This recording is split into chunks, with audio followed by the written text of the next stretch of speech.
Welcome to InSight. I'm Wendy Brokaw. And I'm Mary Louise Van Atta. We are talking today about domestic violence, all kinds of abuse, and we're going to be going in depth on recognizing the signs of it long before things really get out of hand and escalate to tragedy. We're talking to members of Center for Hope and Safety right here in Salem. Please, thank you for joining us today. Jayne Downing, the Executive Director, Steve Broncheau, Community Outreach.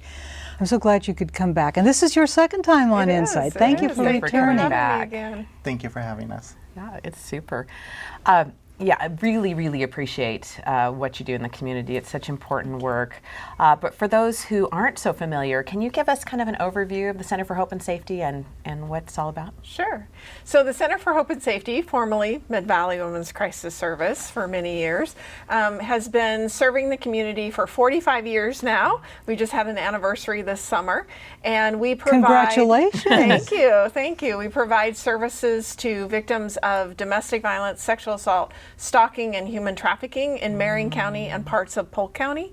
And we provide a wide array of services and supports. And then we also work really hard to end domestic violence and sexual assault in our community. And so we joke around and say we work hard to put ourselves out of a job. We're doing that every single day.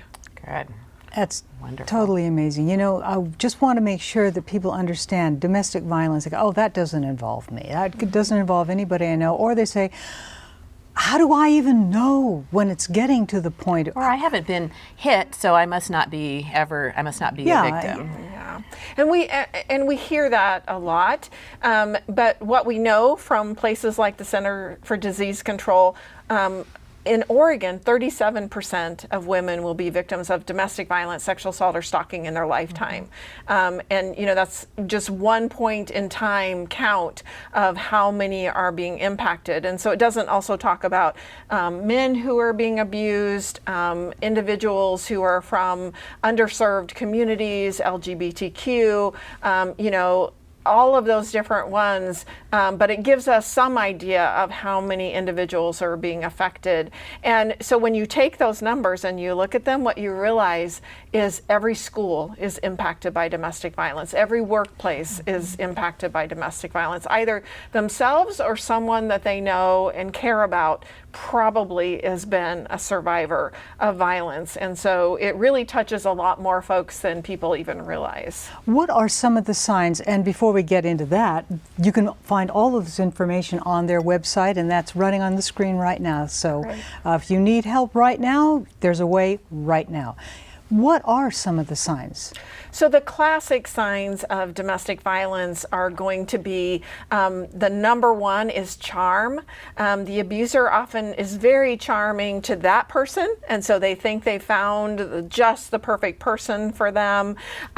They charm other people around them, so it's very likely you've probably seen the stories where someone murders their family and then they interview the neighbors, and the neighbors all say, oh, he was such a great person, that would I can't see how that would ever happen. It's because they've used that charm on everyone around the victim to try to isolate them. And that's what happens over time, is they become socially isolated.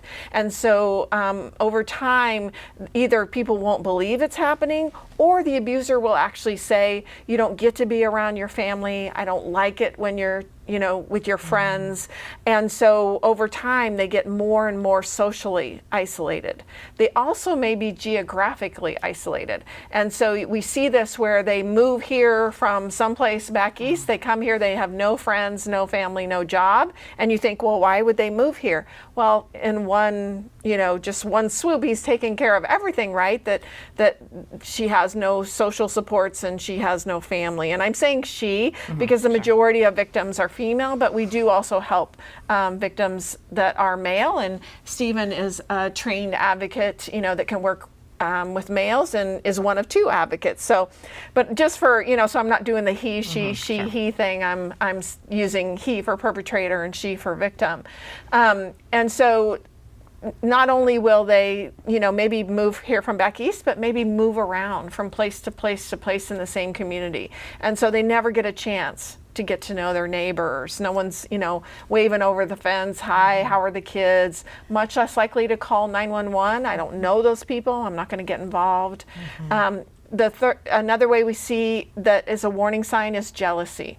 Abusers often will make constant accusations of infidelity. She goes to the grocery store, she's having an affair with a grocery clerk. She goes to the gas station, having an affair with a gas station attendant. It doesn't have to be based on anything real, because if you've ever thought about it, you can never prove you're not having an affair.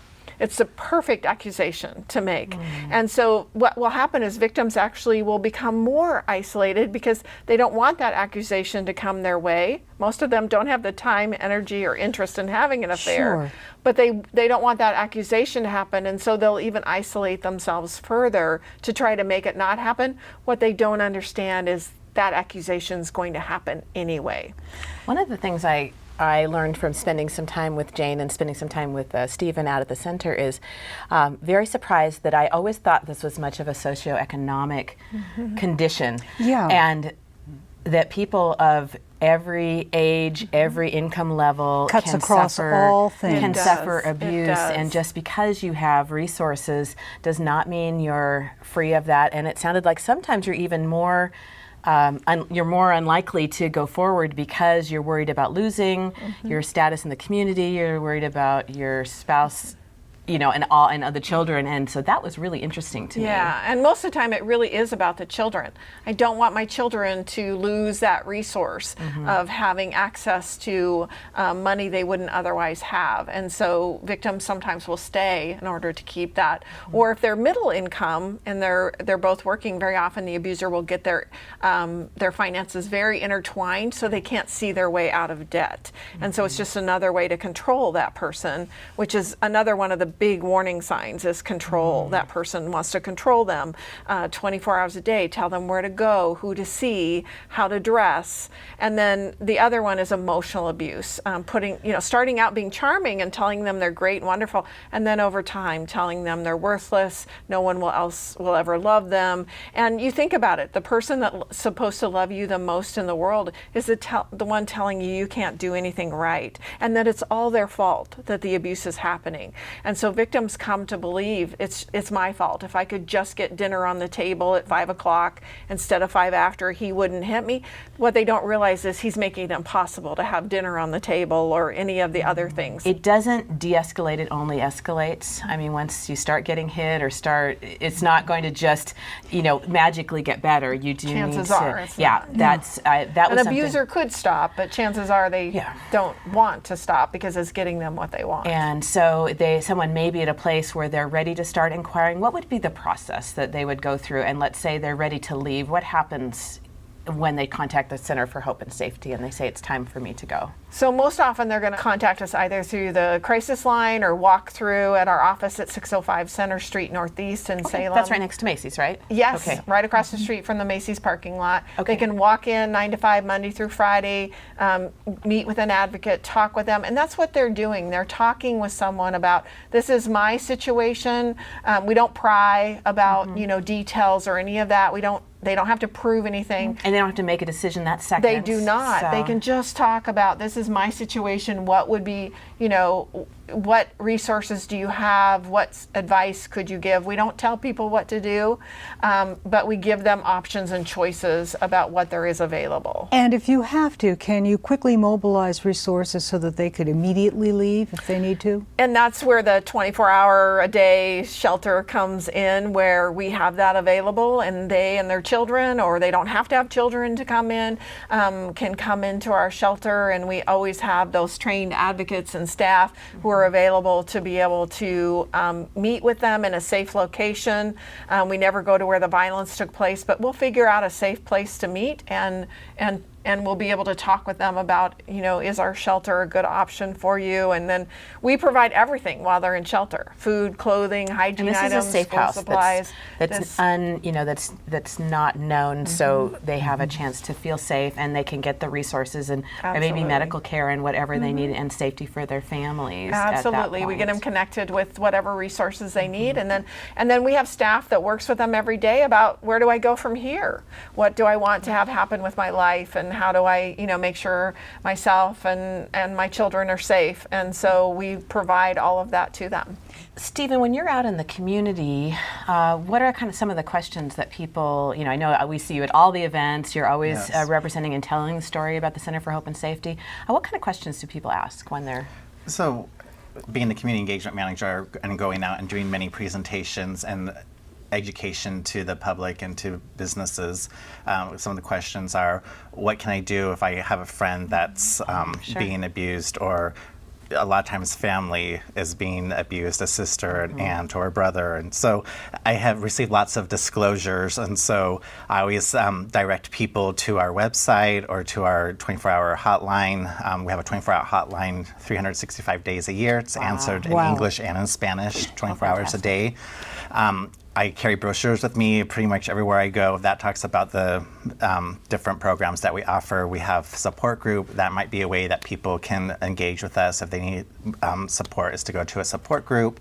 We have those in English and in Spanish. So someone who is either in or had just left an abusive situation or in one, they can privately go to these support groups to talk out their issues. And Yes, they can. There's some qualified counselors or It's our staff, the actually, staff that comes run in. those. So typically long-term staff members who are Great. running those groups. People. All staff have gone through extensive training. You must need volunteers for these hotlines, right? Absolutely. Absolutely. Yes, so we offer trainings 3 times a year through the Center for Hope and Safety, and that's how we recruit for our hotline. So it's a 6-week course. It's usually Tuesday and Thursday evenings, and 1 Saturday class, so that way those that are working the typical 8 to 5 job can still come to the class and still be a volunteer for us. You've been at this 45 years. What is the single key that you can think of that works to help people? I think it's incredibly important to have family support and friend support.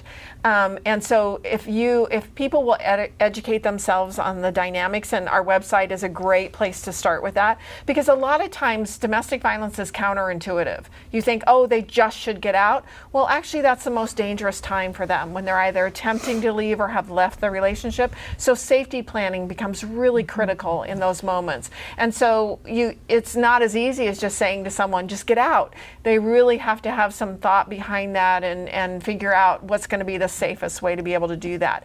And that leaving an abuser is not an event, it's a process. And so giving them that chance to process that information, to decide what's going to be safest for themselves. And none of us are experts on someone else's life and what's going to be safest. And so we help them determine that. But the more all of us can be educated on it, the better job we can do to support victims who are going through it, provide that wraparound help and support, and really help them on that next step of building a life free of violence, which is what we all want. You're putting yourself out of a job if it ever ends, and I'd love to see it all Yes, end. so But in the would we. meantime, all of us in the community can walk alongside you. And Center for lots Hope of- and Safety. Lots And of activities they have. Yeah, I was going to say 2 things that you can say to someone that you're trying to help is, I believe you, and it's not your fault. Yeah. And those are really important. Please give us the name of the website and the hotline. The website is at hopeandsafety.org. So www.hopeandsafety.org. With Andy or the... It's all spelled out. All spelled out. Yep, Andy, Hope yep. and Safety. Okay. Hopeandsafety.org. We tried to make it as simple as possible. And then the hotline number is 503-399-7722. So as we kind of wrap up the show today, we really want to appeal to anybody who wants to learn more, who wants, who may have questions about an abusive situation for themselves or their family, to please call the hotline. And these 2 amazing people will be walking along their staff to help you out. Thank you so much for being us InSight today. This has been an extraordinary chance to get the word out. very difficult problem, and it can be solved. Thank you for joining us today on InSight. I'm Wendy Brokaw. And I'm Mary Louise Vanatta, and we'll see you next time.